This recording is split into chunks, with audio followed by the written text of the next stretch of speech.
Mga kapatid, nagpapasalamat po ako sa inyo nung nakaraan. Humingi po ako sa inyo ng prayer dahil ako po yung gagamitin sa pagtuturo doon sa CIJ, no? Sa SOL 1 o School of Leader 1. So, maraming salamat po at victory ang aking pagtuturo doon. First time ko po pero sa biyaya ng Panginoon, nagpapasalamat po ako at sa inyong mga prayer, no? Nakapagturo na po ako sa SOL. Praise God. At may mga schedule na po ako sa mga susunod pa sa SOL 2 hanggang 3. So, purihin ang Panginoon, no? At pangalawa, nagpapasalamat po ako sa ating Pastor Arman. So, sa mga hindi pa po nakakilala sa ating Pastor Arman, siya po ang ginamit ng Panginoon kung bakit nandito po ako sa inyong harapan. Amen? Noong pong ako'y nasa Pilipinas pa, tumanggap na po ako sa Panginoon, pero hindi pa po ako ganun laging umaattend, no? Hindi po ako laging umaattend noon. Pag gusto ko lang, no? At dahil po, nung nakilala ko si Pastor Arman dito, no? Dinala niya ako dito sa TCF, at dahil sa kanyang kasipagan, no? Lagi niya akong sinusundo, kahit hating gabi na, noon ang duty ko, 11.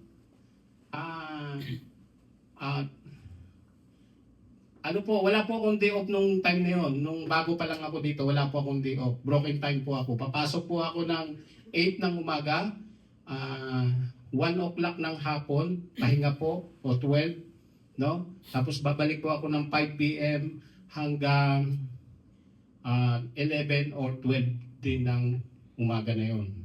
So, siya po ay kahit ganoon, minsan naiisip ko, ayaw kong matin, gusto kong magpahinga, nandiyan tatawag si Pastor Arman, sasabihin niya, Kuya Eli, nandito na ako. So, nagmamadali po ako. So, purihin ang Panginoon sa ating Pastor Arman, no? Yes. Dahil sa kanya, nakatayo po ako dito at ginagamit ng Panginoon. Siya po ang naging instrumento ng ating Panginoon at si Pastor Oscar. Sila pong dalawa. No? Sila po ang nag-alaga sa akin noon, kaya nandito po ako sa inyong harapan. Nung nawala na po si Pastor Oscar, si Arman, nung umuwi na siya sa Pilipinas, si Pastor Oscar naman po. So, salamat po Pastor Arman.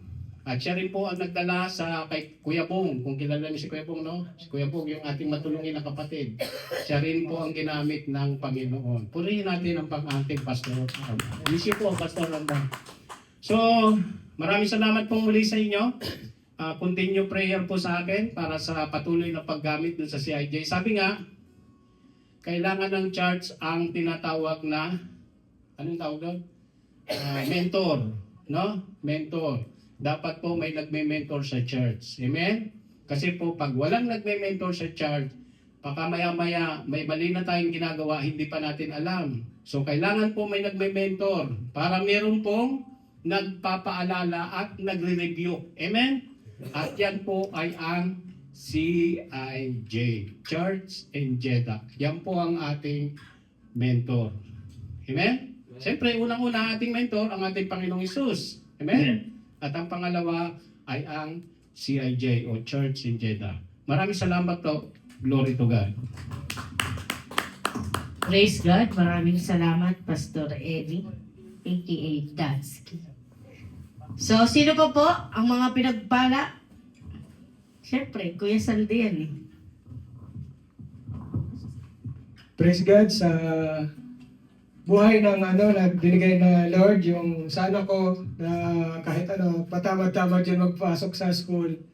Nakagraduate siya ng food and beverage. Wow. Sa TESDA. Kaya salamat sa Panginoon sa patuloy natin na pagdalo dito. Palagi namin ay sinasama sa prayer yun. Pinasasama ko sa prayer. Kaya purihin ng Diyos na buhay. Siyang patuloy na gumabay sa aking anak para bigyan ng pagpatuloy ang kasipagan sa pag-aaral. Praise God. Thank you, Lord. So, ayun. Meron pa po ba?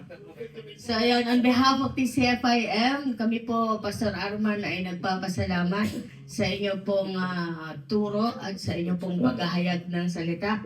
Maraming salamat po. Maraming salamat, Pastor Arman, sa pag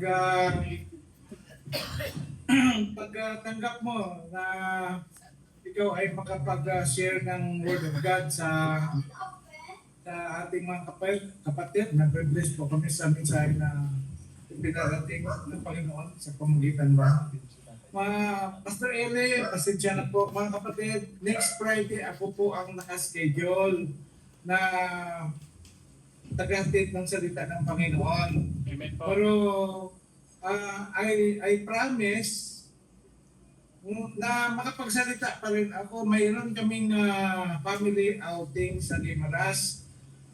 Sila ni mga anak ko at saka siyempre ang aking sister wife na si Ate Pastor Atlaute. So what I will do mga kapatid, kasi mahina siguro ang signal doon sa Guimaras. I'll try to still to connect, but I will make a recording. I-record ko ang preaching ko, then ipasa ko na lang sa iyo na. Okay, kay Bradjo.